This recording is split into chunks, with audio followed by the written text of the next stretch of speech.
It rained one time and went straight to voicemail, and guess what? The voicemail is full.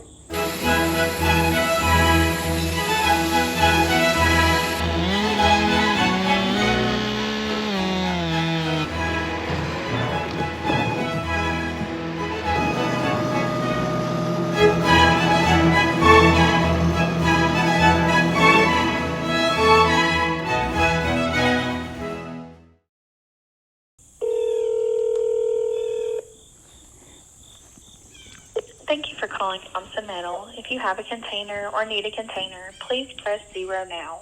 For hours of operation, press 1. For pricing, press 2. For directions,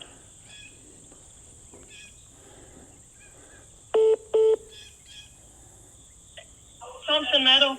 Yeah, I have a question. I'm getting ready to take down a metal building, and I'm only about 6 or 7 miles from you guys. How do you get one of those dumpsters brought out to put the metal in? You'd have to talk to our driver manager. I can give you his phone number, or I can have him call you back. Okay, if you give me his number, that'd be great. Sorry, mailbox is full. To send an SMS notification. Rings one time, went straight to voicemail, and his mailbox is full. All right, so I guess if I can't get a dumpster brought out here, I'll just put the metal in my dump trailer and take it to them. They're not that far away, but it's gonna be more convenient to have a trailer here or a bin or whatever they call it brought out so I can fill it full of metal, because it will probably hold more than my dump trailer, but looks like they don't want to answer the phone. So we'll just load it up and take it over there here next week. And if you're wondering what I'm doing here, I'm up here at the old Sawmill building, why I'm calling metal places. Here's the reason why. And if you see this little hint right there, some of the walls missing, most of you guys have probably already figured it out. All right, friends, this is the old Sawmill building. This part of this structure is 20 foot wide, 40 foot long. The other part, which is my little mechanic shop, it is 20 foot by 30 foot. So this is a good usable space. The concrete's good. There's no problems there. We got water right there. We got 100 amp service on the other side of that wall. The only problem is this building is about to fall down. When we bought this place back in 2018, this building wasn't in much better shape than it is right now. I just cleaned it up a little, and it has seen its better days. The reason it's in such poor shape is because all of the posts are rotted right there at the bottom, or rusted away. That sounds a lot better. Metal does not rot, Nathan, my goodness. So the metal is rusted on every one of these posts, and the previous owner put some 4x4s in here and kind of stabbed them in to hold the place up. And the reason these all rusted at the bottom is because he had rabbits in here. That's right, rabbits.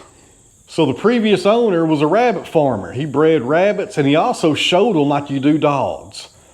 I've never seen anybody show a rabbit before except at like the local fair, but I guess people do that nowadays. But he had 100 rabbits in this area right here, 100 in here, and it was disgusting. There was hair all over the place, manure, dust. It's still some of it in here, traces of it. I pressure washed this every day for like a week before I brought my sawmill in here whenever we bought the place.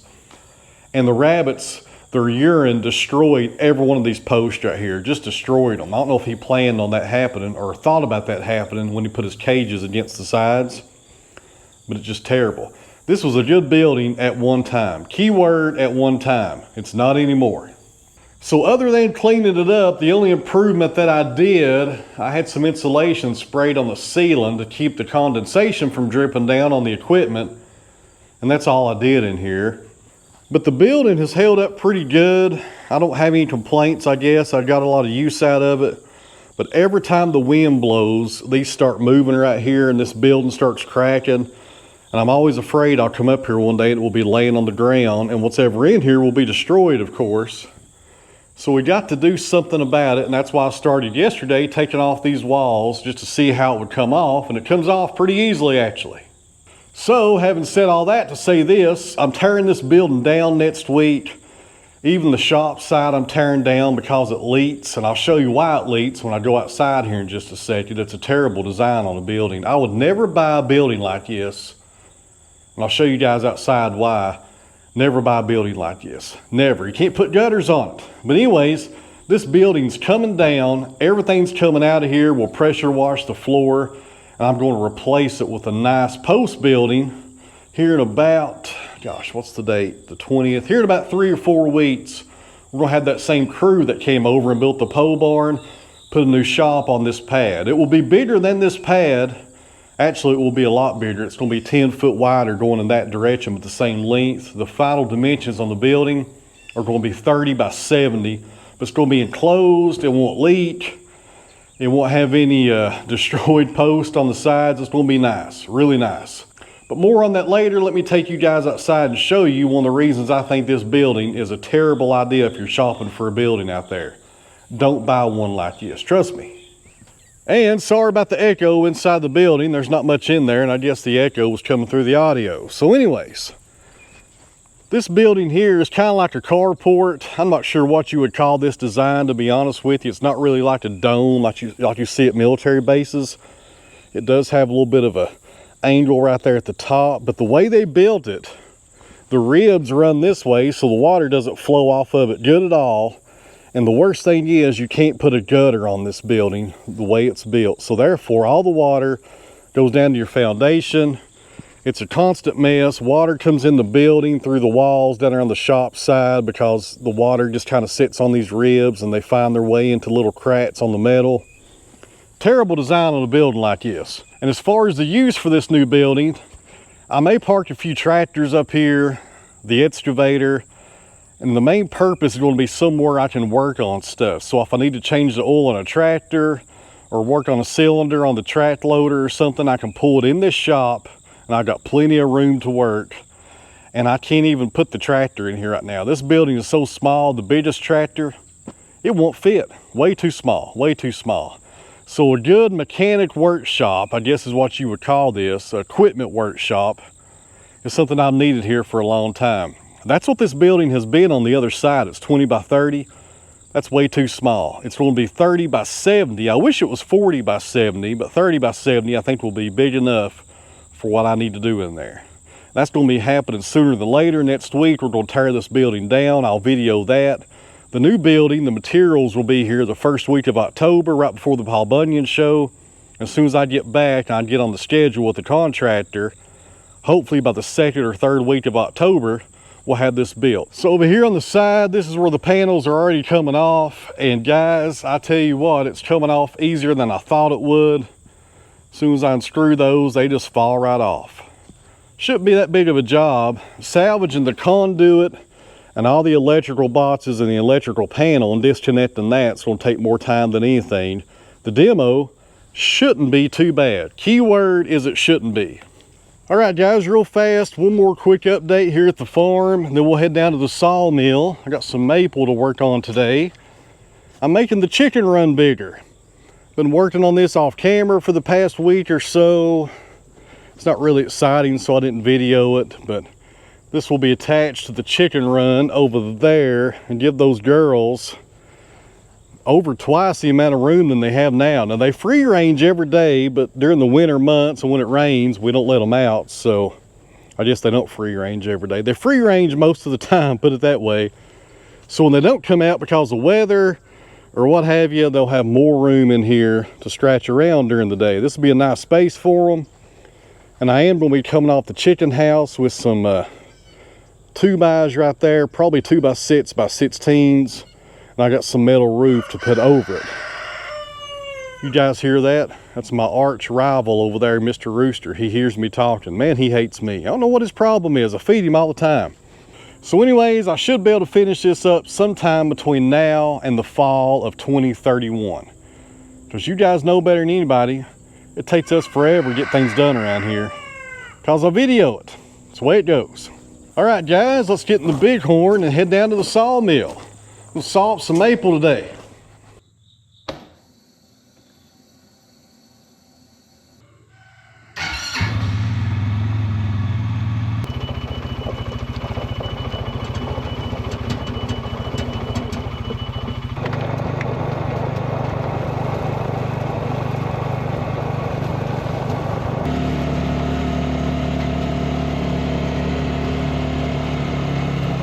All right, right, friends, I didn't mention this earlier, but one of my tractors had to go to the dealer about a week ago for a 50-hour service and have something installed on it that I should have got when I bought it. And it's just now pulling up. I forgot about that. Good timing though. Let's go get him unloaded and I'll show you what we had done to it. You guys hang in there.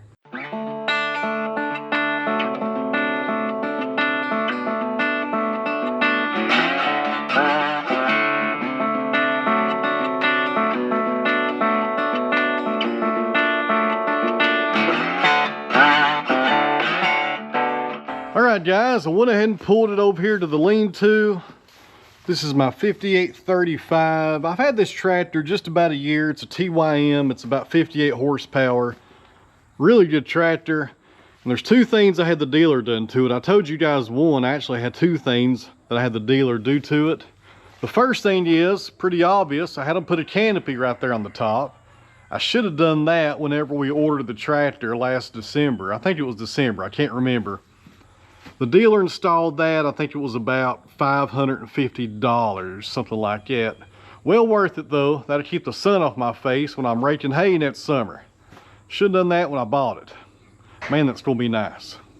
And the second thing is back here on the rear of the tractor. Some of you guys may have noticed the rear tires got pushed out just a little. So before, this tire was completely under the fender. So if you came straight down on the fender, you would come right there on the side wall of the tire. I had the dealer push them out, and I should have done that as well when I ordered this tractor. You gotta tell these dealers about this stuff, guys. So when you're buying a tractor, ask your dealer if the tires go any wider than what they are. And if they can go wider, have them push them out before you take the tractor home. You'll be glad you did. Makes it a whole lot safer, a whole lot safer.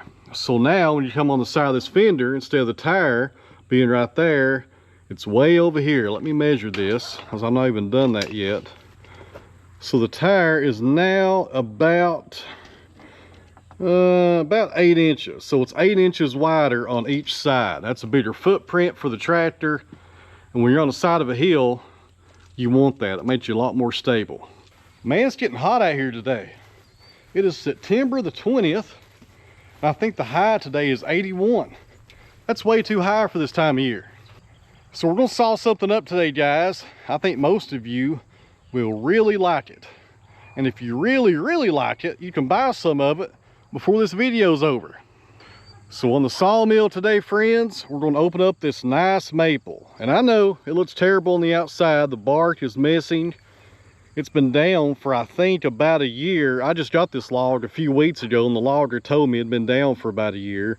So there's a chance we could have some spalting here. But not a really high chance. It usually takes about 2 or 3 years, in my opinion, for a log this size to develop spalting, but you never know.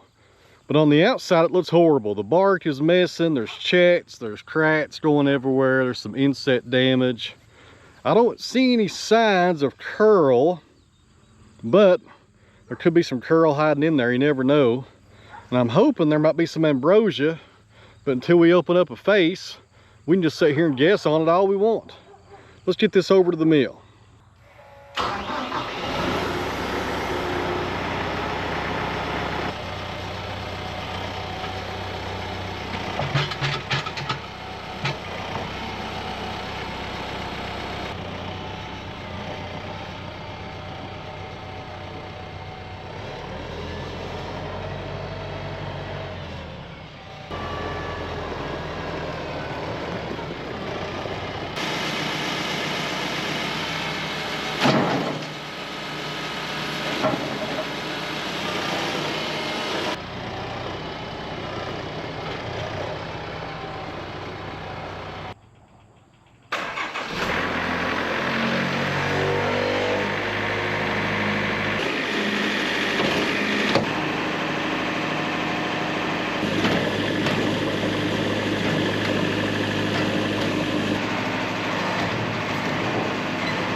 All right, friends, so like I was saying, this is maple. I'm not sure how long it is, probably 9 feet. Actually, no, right at 10. Don't never ask me to measure something without a tape. I'll tell you wrong. So this is maple, guys. It's a terrible saw log. That's the reason the logger let it sit so long in his log yard, because there's not a lot of value in it due to all the checks. It's twisted just a little, so it wouldn't make really good lumber or live edge slabs. It's got a fork down here at the end. Looks like a cat face right there. Just not a real good saw log for a commercial log yard or sawmill. For somebody like me, I like this kind of stuff. It has character in it. And today we're going to turn this into some bow blanks, because you guys have been hitting me up ever since I started selling those on my website back in early summer. I've not had a chance to do any since then because of hay and buying this farm and everything we've been doing. So I've been kind of covered up on getting things done around here. And bow blanks kind of got pushed behind. But I saw this log the other day and I thought to myself, this will be great for bow blanks. We'll cut these 12/4 on the thickness, which is 3 inches. Probably 8 to 9 inches wide, and I'll cut them down to about 10 inches long, and I'll ship them to you guys as soon as you place your order. I'm not sure how many blanks we'll get out of this log. Maybe 20 or 30, I don't know. Maybe less than that, depends on how it looks when we open it up. But if you want to buy one, there's a link in the video description to my website. There's also a link in the top comment.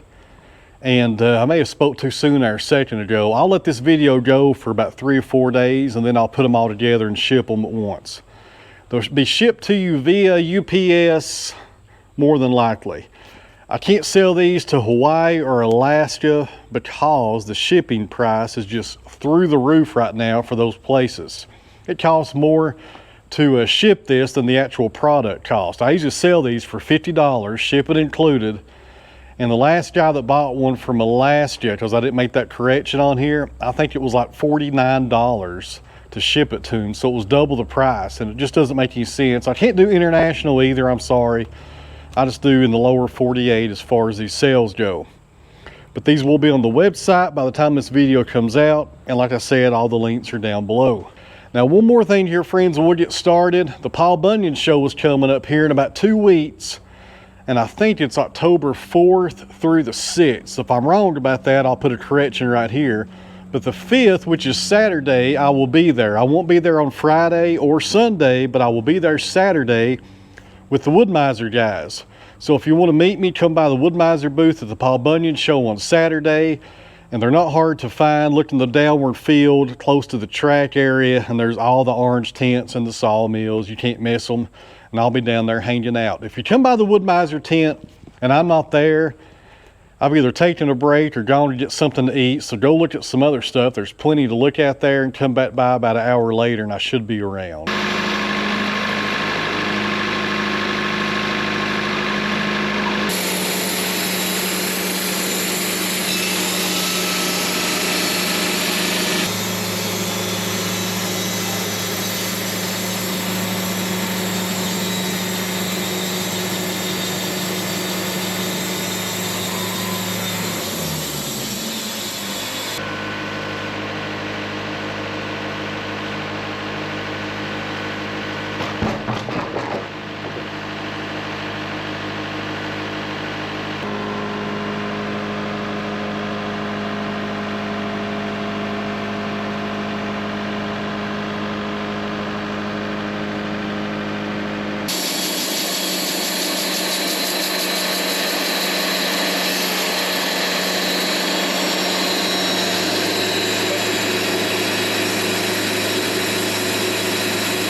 All right, guys, just finished up this maple, and right there toward the end, my blade was getting kind of dull. That's why I was going a little slower than usual.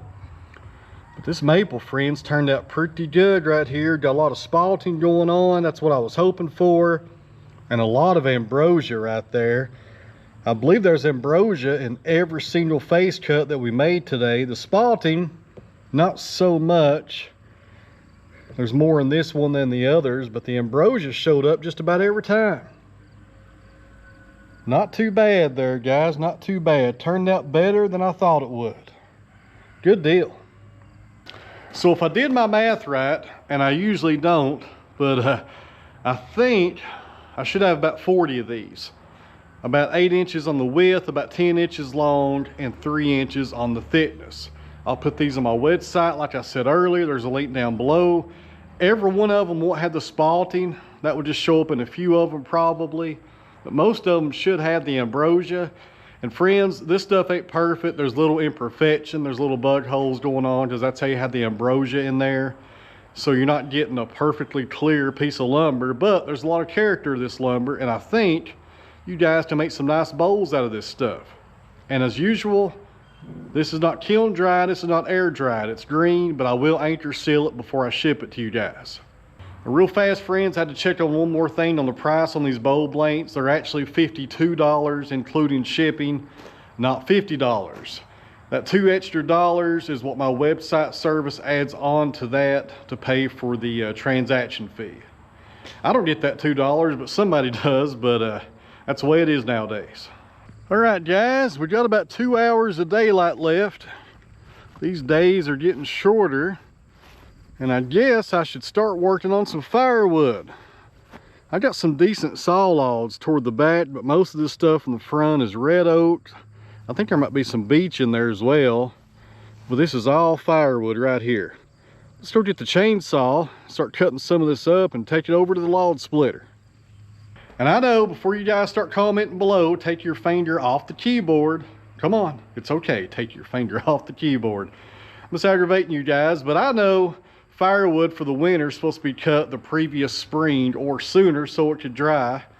But as you guys can see on this channel, I am way behind on everything, but I still got to get it done. Let's go get the chainsaw and get to work.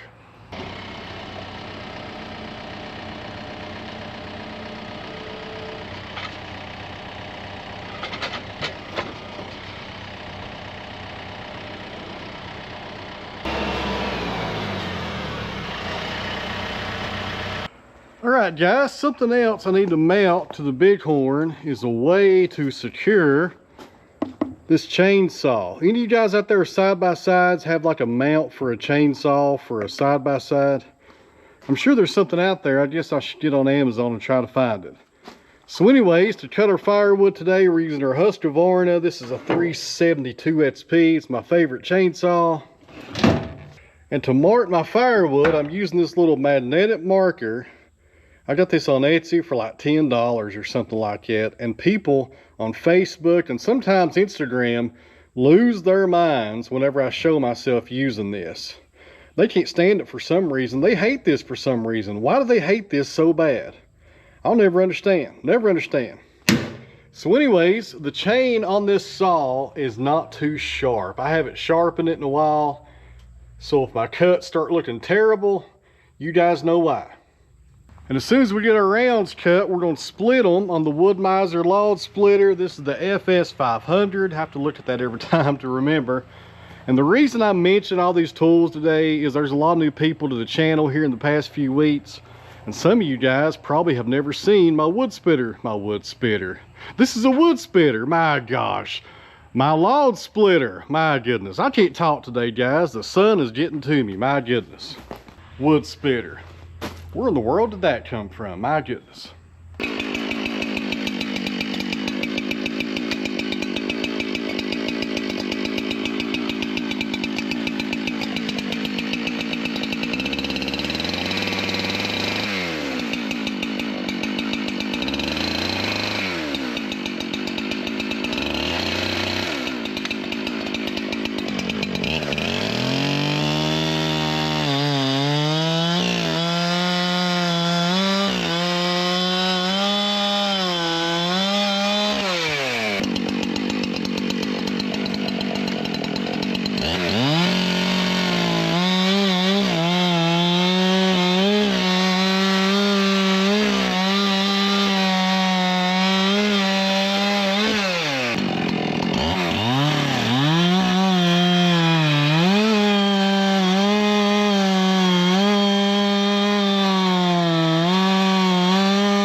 All right, guys, I guess I'm done for the night.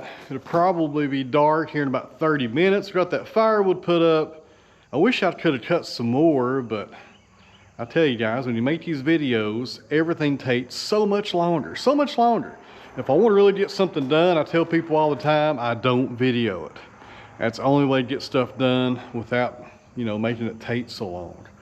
These videos make it take so much longer. And I'm not complaining, I enjoy making them, and I like sharing them with you guys. So this isn't sour grapes or nothing like that. I'm just letting you guys know, when you see projects on this channel and they don't get done really fast, or sometimes you look in the background and see something going on and think, well, he was working on that a month ago. I'm probably still working on it, but if I'm videoing it, it's taking so much longer, just so much longer. And to do some quick Q&A right here, somebody asked the other day, how long does it take to edit a video? If I make about a 30 to 40 minute video, it takes me about 4 hours.